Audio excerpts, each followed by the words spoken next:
Hello my dear friends, welcome है आप सभी का एक बार फिर से अपने परिवार इक्वलिटी मास्टर क्लासेस पर। तो आइए चलते हैं अपने एक न्यू लेक्चर की तरफ, एक न्यू वीडियो की तरफ, एक बेहतरीन क्वेश्चन के साथ, ऑर्गेनिक केमिस्ट्री के क्वेश्चन के साथ। जैसा कि आप सभी को पता है, आपके बोर्ड एग्जाम बहुत ही नज़दीक है। सीबीएसई वालों के तो बहुत नज़दीक हैं, बहुत जल्दी स्टार्ट होने वाले हैं। और एचबीएसई के थोड़ा अभी टाइम है, 27 से स्टार्ट है, लेकिन ज़्यादा टाइम आपके पास भी नहीं है। सभी की बोर्ड परीक्षाएं आपके सर पर है और बोर्ड परीक्षाओं के साथ साथ एक गम भी आपके साथ है। जो आप स्कूल को आप अपने उस स्कूल को छोड़कर आ रहे हो जिस स्कूल में आपने 12 साल बिताए हैं, उस कमरे को भूल कर आ रहे हो जिसमें आप एक साथ बैठा करते थे, उन दोस्तों को भूलने वाले हो जिन दोस्तों के साथ आपकी हंसी मजाक हुआ करती थी। कभी कभी लड़ाई भी हो जाया करती थी, लेकिन उन दोस्तों के साथ ही हुआ करता था जो भी होती थी। चाहे खुशी हो, चाहे दुख हो, चाहे बरसात का मौसम हो, चाहे सर्दियों का मौसम हो, रहना तो एक साथ ही था। लेकिन अब कुछ ही टाइम में आप सभी उन बेंचों को भूलकर, उस कमरे को भूलकर अपनी ज़िंदगी में आगे निकलने वाले हो, आगे बढ़ने वाले हो अपनी ज़िंदगी में, और अपनी ज़िंदगी में एक नया मोड़ लेने वाले हो। लेकिन याद रखना मेरे दोस्त, ये जो ज़िंदगी है ना, स्टूडेंट लाइफ, ये सबसे अच्छी लाइफ होती है। इस लाइफ में ना कोई टेंशन होती है, ना ये टेंशन होती है कि कहाँ से पैसा आएगा, ना ये टेंशन होती है कि और कोई ऐसा एग्ज़ाम आएगा जिससे हमारी ज़िंदगी सुधरेगी, ना कोई ये टेंशन होती है कि यार अब आगे कैसे चला जाए, ना ये टेंशन होती है कि दुनियादारी क्या सोचे। लेकिन जैसे ही आप 12th क्लास को क्रॉस करोगे, 12th में से बाहर निकलोगे, तो आपको समझ में आएगा ये दुनियादारी क्या है। जब आपको ये समझ में आएगा ना कि इस दुनिया में कैसे जिया जाता है, आगे बढ़ने के लिए पैसे कहाँ से आएंगे, पढ़ाई करने के लिए पैसे कहाँ से आएंगे, तब आपको पता चलेगा कि ये दुनिया क्या है और एक जो विद्यार्थी जीवन था वो क्या था, कितना अच्छा जीवन था। तो आपकी स्टूडेंट लाइफ सबसे बेस्ट लाइफ होती है, मैं तो यही कहूँगा। और जितना हो सके उतना उन गुरुजनों का भी आदर करना, जिन गुरुजनों ने आपको पढ़ाया था। उन दोस्तों के साथ भी हमेशा बॉन्डिंग रखना जिन दोस्तों के साथ आपने 12 साल बिताए हैं, और उस स्कूल के प्रति भी सहानुभूति रखना जिस स्कूल ने आपको इस मुकाम पर पहुंचाया है, आप इतने बड़े किए हो, उसके प्रति भी आपको सहानुभूति रखनी है। तो आपका विदाई समारोह तो रहेगा ही अपने अपने स्कूल में, जहाँ भी जो भी पढ़ रहा है, तो अच्छे से अपना विदाई समारोह मनाएं। तो हम चलते हैं अपने एक नए लेक्चर के साथ, एक अच्छे से बेहतरीन से टॉपिक के साथ। हम आपको कहीं छोड़कर नहीं जाने वाले हैं, हम यहीं रहेंगे, नो टेंशन रहिए आप। हर एक रोज आपको एक नई वीडियो के साथ मिलते रहेंगे। आपकी बोर्ड एग्जाम का ही नहीं, आगे भी आपके जीवन में काम आने वाली चीजें वो भी सिखलाएंगे आपको। आगे आपके कॉम्पिटिटिव एग्जाम से संबंधित भी वीडियो हम आपको प्रोवाइड करवाएंगे। तो हम कहीं नहीं जा रहे, हम आपके साथ में हैं, आप हमारे साथ बने रहिए। तो आइए चलते हैं अपने एक न्यू क्वेश्चन की तरफ। आज का जो टॉपिक है वो टॉपिक आपका ऑर्गेनिक केमिस्ट्री से रिलेटेड है। ऑर्गेनिक केमिस्ट्री में से हेलो एल्केन और हेलो एरीन से रिलेटेड है। जैसा कि आप सभी को पता है, हेलो एल्केन और हेलो एरीन में यदि मैं बात करूं तो कुछ इंपॉर्टेंट रिएक्शंस है। कौन कौन से इंपॉर्टेंट रिएक्शंस है? जैसे कि दो तो आपके रूल हो जाते हैं। कौन कौन से रूल है? एक मार्कोनिकोस रूल है और एक एंटी मार्कोनिकोस रूल है। Anti Markovnikov rule. उसके बाद आपकी एक एलिमिनेशन रिएक्शन है जिसको हम डिहाइड्रो हेलोजिनेशन के नाम से जानते हैं। डिहाइड्रो हेलोजिनेशन के नाम से जानते हैं। इसी में एक सेडजेफ रूल आ जाता है, सेडजेफ रूल भी आ जाता है इसी के अंदर। और आपकी स्वार्ज है, वुर्ज है, फिटिक है, वुर्ज फिटिक है, हुंस्टिकर है, ये सभी रिएक्शन इस चैप्टर के अंदर आपको पढ़ने को मिलती है। तो इन्हीं रिएक्शंस के बारे में आज हम बात करेंगे। आपको बहुत ये लगता है कि सर ये रिएक्शन कैसे याद की जाए, हमारे रिएक्शन याद नहीं होती, क्यों नहीं होती है? तो आज इन्हीं पर चर्चा करेंगे। और सबसे पहली जो हमारी रिएक्शन रहेगी वो रहेगी हमारी मार्कोनी-कोल्स रूल। तो आइए बात करते हैं मार्कोनी-कोल्स रूल के बारे में। मार्कोनी-कोल्स रूल क्या कहता है? सर मार्कोनी-कोल्स रूल कहता है, सर हमारे पास में होता क्या, पहले तो ये देखो करो कि हमारे पास में है क्या, क्या है, क्या रिएजेंट लिया, बना क्या रहे। सबसे पहले ये बातें देखें, ठीक है? तो प्रोपीन की रिएक्शन इस HBr के साथ में करनी है, ये क्या हाइड्रोब्रोमाइड है, क्या है हाइड्रोब्रोमाइड। प्रोपीन की रिएक्शन किसके साथ में करनी है, हाइड्रोब्रोमाइड के साथ में करनी है। हाइड्रोब्रोमाइड के साथ में जब आपकी रिएक्शन होती है तो इसके अंदर आपको कुछ नहीं लेना होता, कोई पेरोक्साइड नहीं लेना होता, ठीक है, कोई पेरोक्साइड नहीं लेना होता, सिंपल HBr के साथ में रिएक्शन करते हैं। और जब हम प्रोपीन की सिंपल HBr के साथ में रिएक्शन करेंगे तो ये रिएक्शन क्या कहती है जी, ये रिएक्शन कहती है जो आपका Br है ये उस पोजीशन पर जाकर अटैच होगा, उस कार्बन पर जाकर लगेगा जिस पर कम हाइड्रोजन है, और ये हाइड्रोजन उस पर जाकर लगेगा, उस कार्बन पर जाकर लगेगा जिस पर ज्यादा हाइड्रोजन। बात आई समझ में, ये वाला ब्रोमीन कहां लगेगा, उस कार्बन पर लगेगा जिस पर कम हाइड्रोजन है, और हाइड्रोजन उस पर जाकर लगेगा, उस कार्बन पर जाकर लगेगा जिसमें ज्यादा हाइड्रोजन है, ठीक है। तो ये H इधर अटैच हो जाएगा और Br इधर, means that CH3 CH Br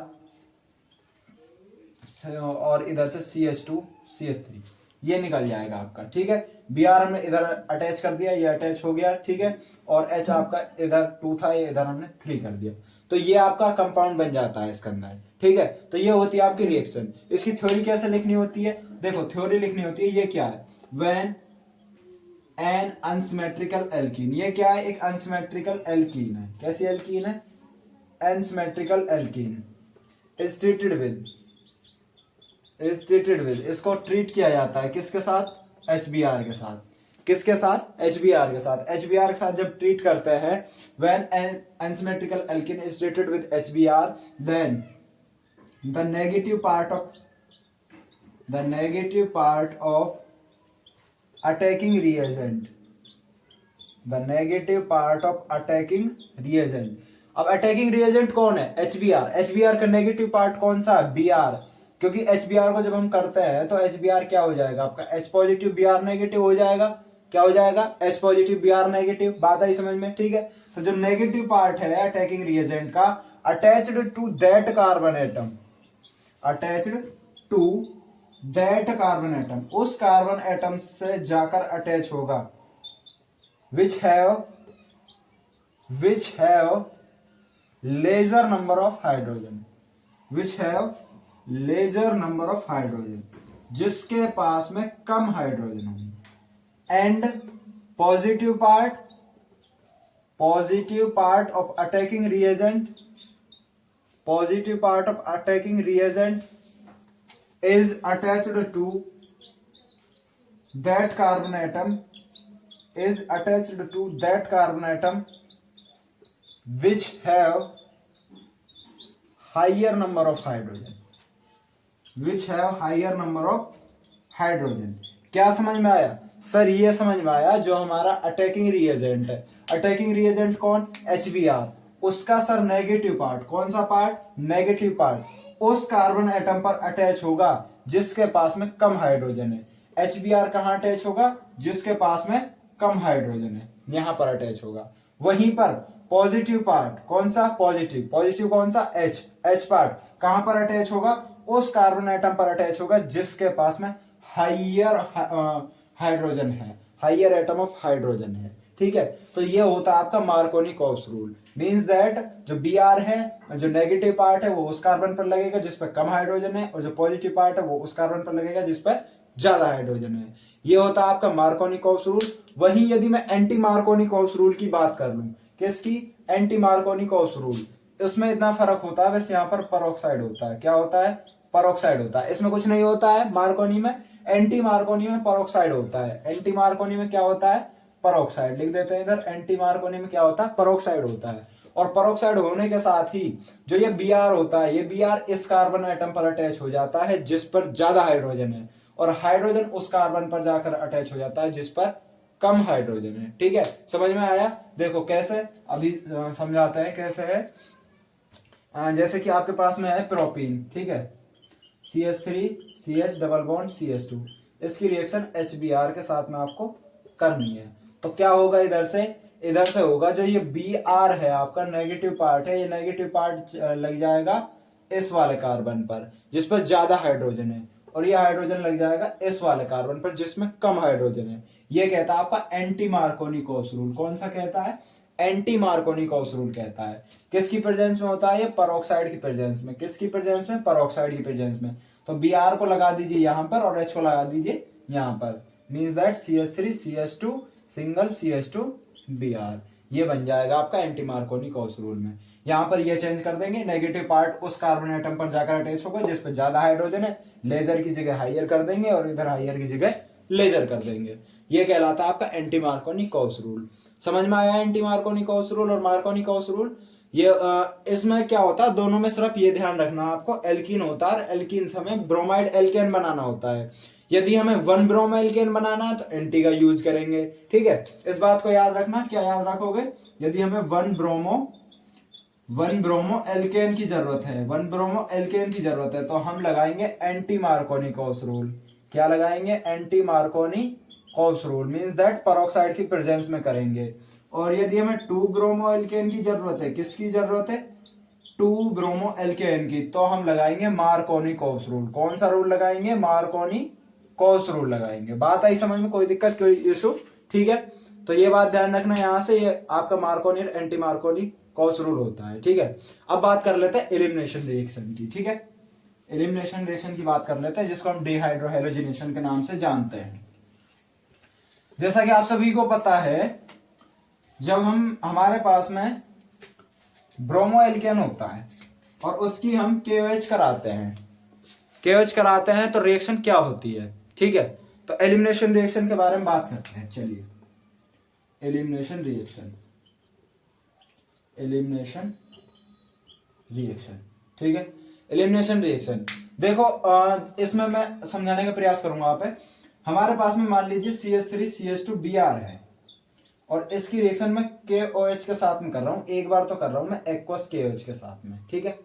और फिर मेरे पास में CH3 CH2 Br है, इसकी रिएक्शन में एक KOH के साथ में कर रहा हूं, बट ये अल्कोहलिक है, ठीक है। चलिए, तो क्या बनेगा? तो याद रखना, यदि आपके पास में ब्रोमो एल्केन है और उसकी KOH के साथ में एक्वस KOH के साथ में करते हो, पोटेशियम हाइड्रोक्साइड के साथ में करते हो, तो आपका OH लग जाएगा इस पोजीशन पर और Br नेगेटिव और K पॉजिटिव दोनों निकल जाएंगे बाहर आपके। तो आपका प्रोडक्ट बनेगा अल्कोहल। क्या बनेगा?